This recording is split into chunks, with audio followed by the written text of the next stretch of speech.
Master Dinanath अपनी पुरानी Atlas cycle के पैडल मारते हुए घर की ओर बढ़ रहे थे।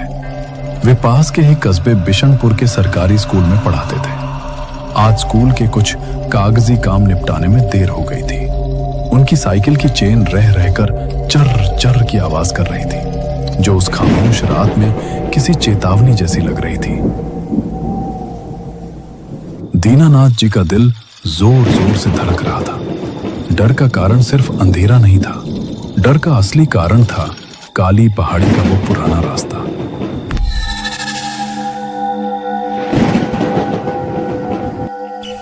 गांव के बुजुर्ग कहते थे कि काली पहाड़ी के मोड़ पर खड़ा वो सदियों पुराना बरगद का पेड़ शापित है। लोग दिन में भी वहां से गुजरने से कतराते थे और दीनानाथ जी को तो आज रात के इस पहर वहां से गुजरना था।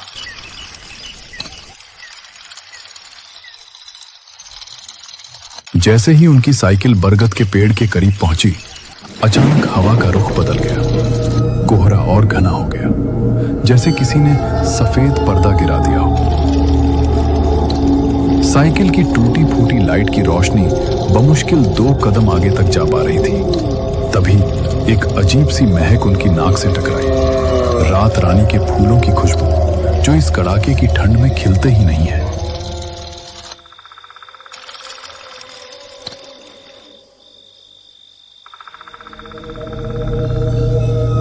साइकिल रोकिए बाबूजी। एक महीन दर्द भरी आवाज कोहरे को चीरती हुई आई। दीनानाथ जी के हाथ ब्रेक पर अपने आप कस गए। साइकिल रुक गई।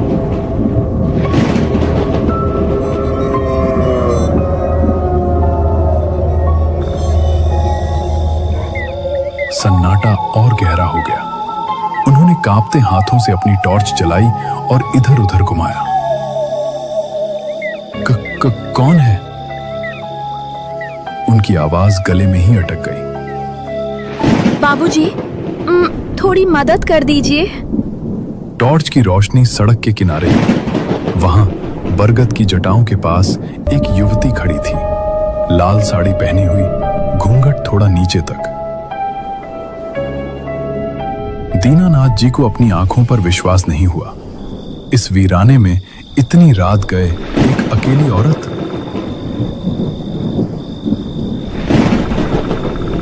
बेटी, तुम इतनी रात को यहां क्या कर रही हो? कौन हो तुम? दीनानाथ जी ने हिम्मत जुटाकर पूछा। वो युवती धीरे धीरे आगे बढ़ी।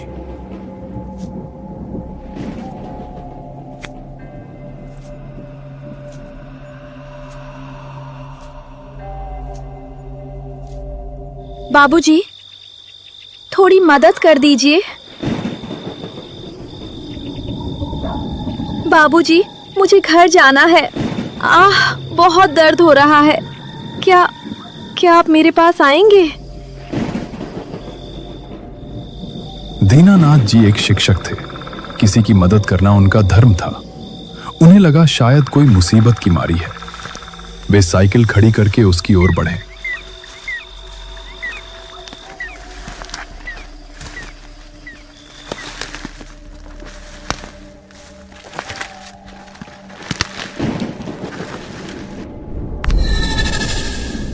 घबराओ मत बेटी, बताओ क्या हुआ है। जैसे ही वे उसके करीब पहुंचे, हवा का एक झोंका आया और युवती का घूंघट उड़ गया। दीनानाथ जी की रूह कांप गई। उन्होंने जो देखा वो किसी इंसान का चेहरा नहीं था। चेहरा नीला पड़ा हुआ था।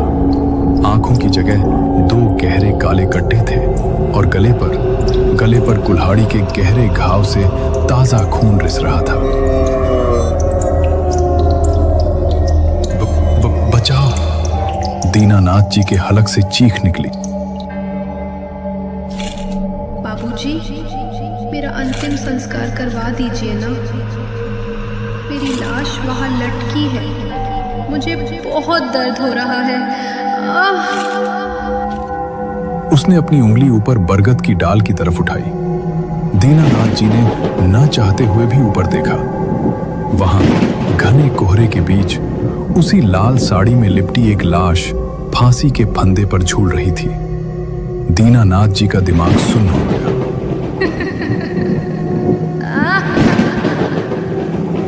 आंखों के सामने अंधेरा छा गया और वे वहीं सड़क पर बेहोश होकर गिर पड़े।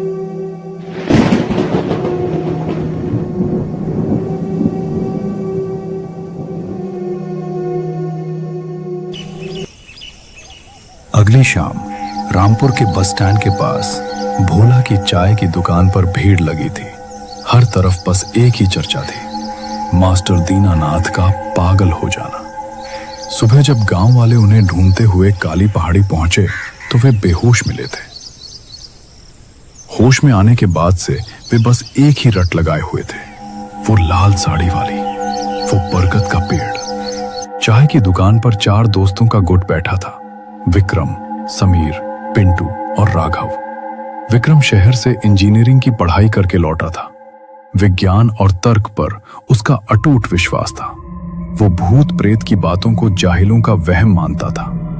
अरे छोड़ो यार, दीनानाथ जी बूढ़े हो गए हैं, बीपी बढ़ गया होगा, ठंड लग गई होगी तो मति भ्रम हो गया। अब पेड़ पौधों में भी तुम्हें भूत दिखने लगेंगे तो हो चुका इस देश का विकास। समीर, जो थोड़ा डरपोक किस्म का था, बोला, नहीं भाई, मजाक मत उड़ा। काली पहाड़ी की कहानियां आज की नहीं है। मेरे दादाजी भी बताते थे कि वहां कुछ तो गड़बड़ है। वहां रात को जाना मौत को दावत देने जैसा है। राघव, जो इस गुट का सबसे शांत और समझदार लड़का था, उसने धीरे से कहा, विक्रम, कुछ चीजें ऐसी होती हैं जो हमारी समझ से परे होती हैं। हर चीज का सबूत नहीं होता भाई। विक्रम हंसा, एक व्यंग्यात्मक हंसी। राघव, तू भी? यार, तू तो मेरा बचपन का दोस्त है, तू भी इन अनपढ़ों वाली बातों में आ गया? मैं शर्त लगा सकता हूं कि वहां कोई भूत वूत नहीं है। तभी पिंटू ने, जो माहौल को गर्म करने में माहिर था, कहा, अच्छा तो लगा ले शर्त। अगर तू आज रात ठीक 12 बजे उस बरगद के पेड़ के नीचे जाकर एक कील ठोक कर आ जाए तो हम मान लेंगे कि भूत नहीं होते। और अगर तू डर के भाग आया तो तुझे पूरे गांव के सामने मानना पड़ेगा कि तू गलत था। विक्रम का अहंकार जाग उठा। मंजूर है, आज रात ही जाऊंगा और तुम सब भी छुप कर देखना। मैं साबित कर दूंगा कि वो सिर्फ एक पेड़ है और दीनानाथ जी सिर्फ एक डरे हुए बूढ़े आदमी। मत जा विक्रम, जिद छोड़ दे, वहां जाना खतरे से खाली नहीं है। राघव की आवाज में एक अजीब सा कंपन था, जैसे वो किसी अनहोनी को पहले से देख रहा हो। लेकिन विक्रम ने हाथ झटक दिया। तू डरपोक है तो घर में बैठ राघव, मैं जाऊंगा। राघव ने उसे रोकने की और कोशिश नहीं की, बस इतना कहा, ठीक है, हम भी तेरे पीछे पीछे आएंगे, तुझे अकेला नहीं छोड़ेंगे।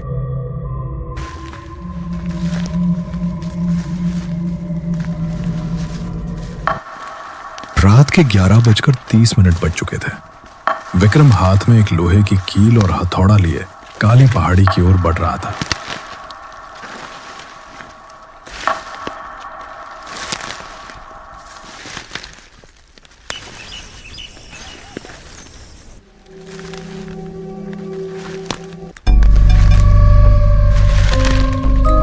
उसके तीनों दोस्त समीर, पिंटू और राघव काफी पीछे झाड़ियों की आड़ लेकर चल रहे थे ताकि विक्रम को पता न चले। लेकिन वे उसकी सुरक्षा को लेकर चिंतित थे। जैसे जैसे विक्रम बरगद के पेड़ के करीब पहुंच रहा था, उसका तर्क डगमगाने लगा था। जंगल की खामोशी सामान्य नहीं थी, झिंगुरों की आवाज भी बंद हो चुकी थी।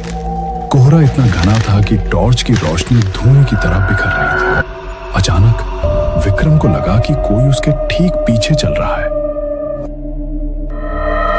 गीली मिट्टी पर नंगे पैर चलने की आवाज।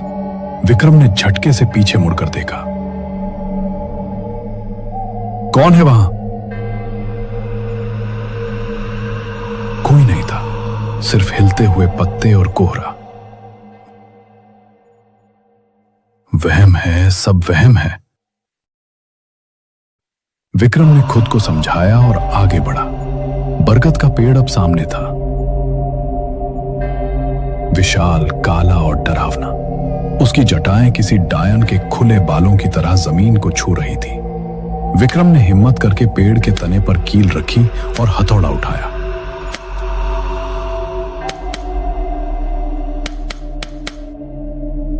इतनी जल्दी क्या है बाबूजी? अभी तो रात बाकी है।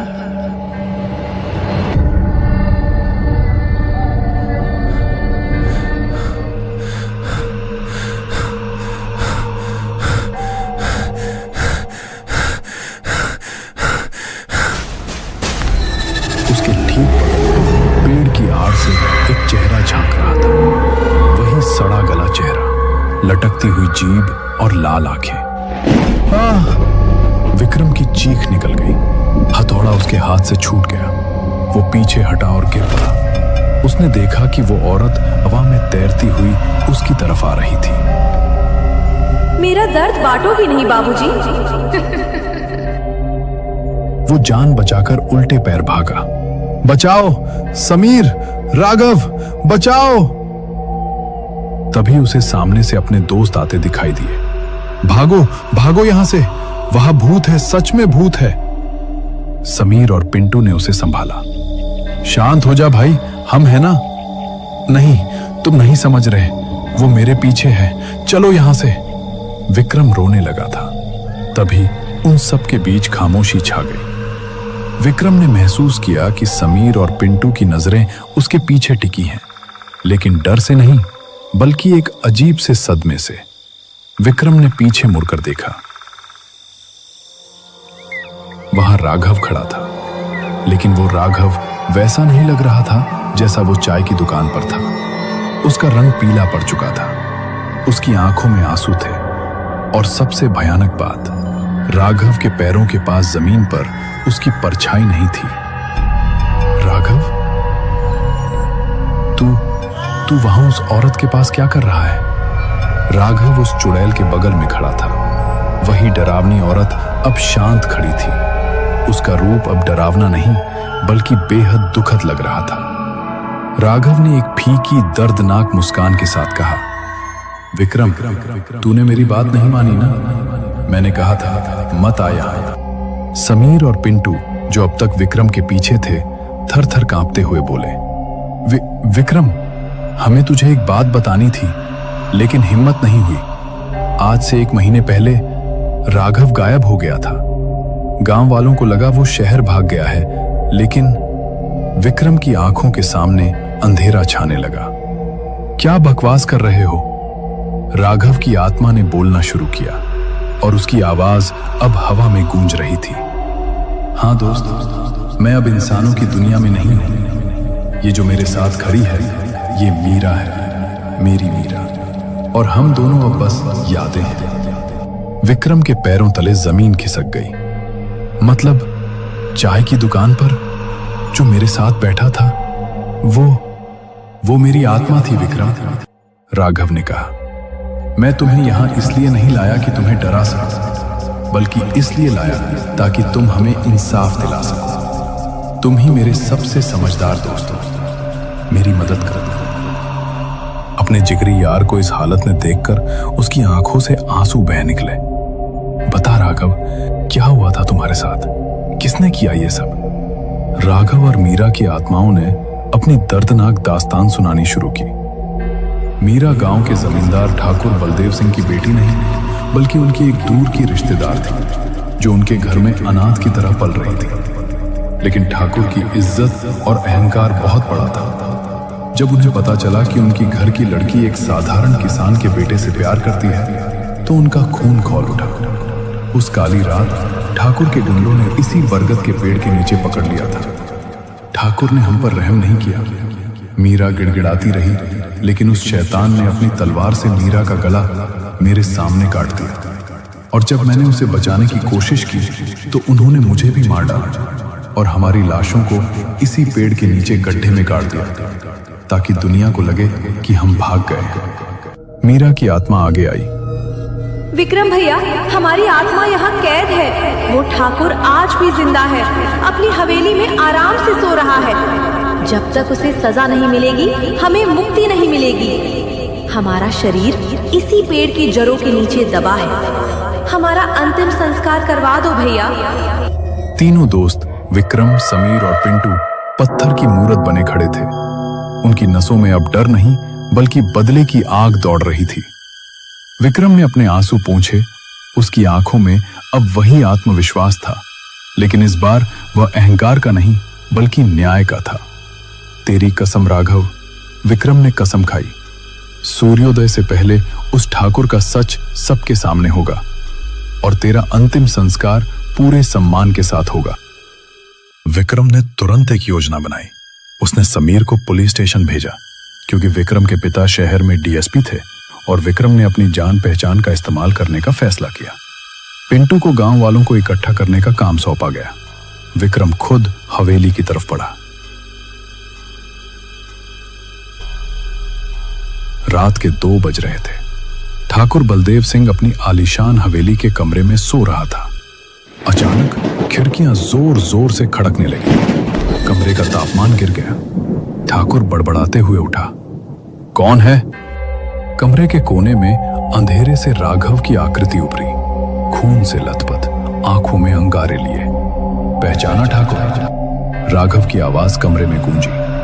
ठाकुर की सिट्टी पिट्टी गुम हो गई। नहीं, तुम मर चुके हो। मैंने तुम्हें अपने हाथों से गाड़ा था। पाप कभी मरता नहीं ठाकुर। मीरा की आवाज दूसरी तरफ से आई। ठाकुर पागलों की तरह चीखता हुआ कमरे से बाहर भागा। वो हवेली के गलियारों में भाग रहा था। वो भागते भागते हवेली के मुख्य द्वार तक पहुंचा। जैसे ही उसने दरवाजा खोला, सामने विक्रम खड़ा था और उसके पीछे पूरा गांव और पुलिस की जीप। विक्रम ने चिल्लाकर कहा, इंस्पेक्टर, सुन लिया आपने? इसने अभी कबूला कि इसने मारा है। दरअसल विक्रम ने अपना फोन चालू करके स्पीकर पर रखा था और वो पुलिस के साथ लाइव रिकॉर्डिंग कर रहा था। ठाकुर का डर से पीला पड़ा चेहरा ही उसका सबसे बड़ा सबूत था। पुलिस ने ठाकुर को हथकड़ी लगाई। गांव वाले जो बरसों से ठाकुर के जुल्म सह रहे थे, आज निडर होकर उसे कोस रहे थे। अगली सुबह कोहरा छट चुका था। सूरज की पहली किरणें काली पहाड़ी पर पड़ रही थी। पुलिस और गांव वालों की मदद से बरगद के पेड़ के नीचे खुदाई की गई। वहां 2 नरकंकाल मिले। पूरे विधि विधान के साथ राघव और मीरा का अंतिम संस्कार किया गया।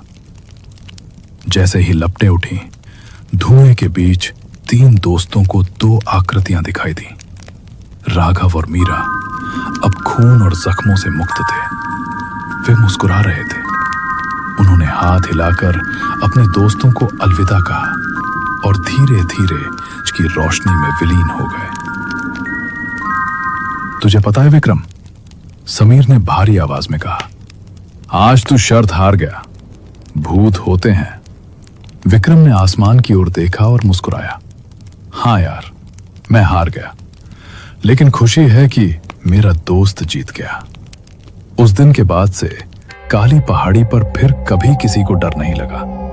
बरगद का वो पेड़ अब डरावना नहीं लगता था।